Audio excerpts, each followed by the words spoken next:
Swimming across the Pacific, it's not really something that I needed to do. It's something that I wanted to do, something that I had in mind for a long time. For me, it kind of brings some type of calm and very close to the environment. When long-distance swimmer Ben LeConte left Hawaii in June this year, his goal was simple: swim the Pacific while drawing attention to the problem of plastic pollution.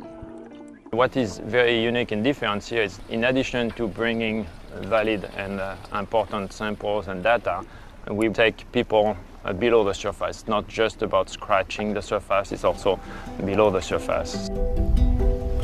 The research expedition would take Ben and his crew directly through the Great Pacific Garbage Patch. The patch is located between Oregon and Hawaii. It's the region in the world's ocean that has the highest concentration of plastic. It's not an island. It's basically a soup where you find very high concentration of floating plastic.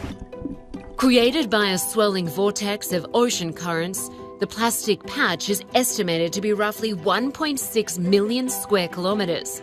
That's about 3 times the size of France. Ben spent between 3 to 8 hours in the water every day. The advantage we had with the swim is Ben and the crew, they were navigating and swimming at a very slow pace. So we had this fantastic opportunity of sampling at very high resolution. I'm going to show you how we do science on this boat. It's not an easy lab to work with. Daily sampling was done using a net tow that would skim the water for microplastics. The crew would then meticulously count what they caught. Overnight, we crossed some invisible border that we couldn't see below the surface. And all of a sudden, we have a net tow of 700 pieces of microplastic. So much plastic, it's hard to wrap your head around. For me, it's a very powerful way of using science because plastic pollution is a huge issue. But if we don't know about it, if we don't see what is out there, it's really hard to get this message out to the public. After 80 days at sea and swimming 338 nautical miles, the Golden Gate Bridge provided the perfect backdrop for Ben's arrival in San Francisco. Now that I did it, it's even crazier than I expected.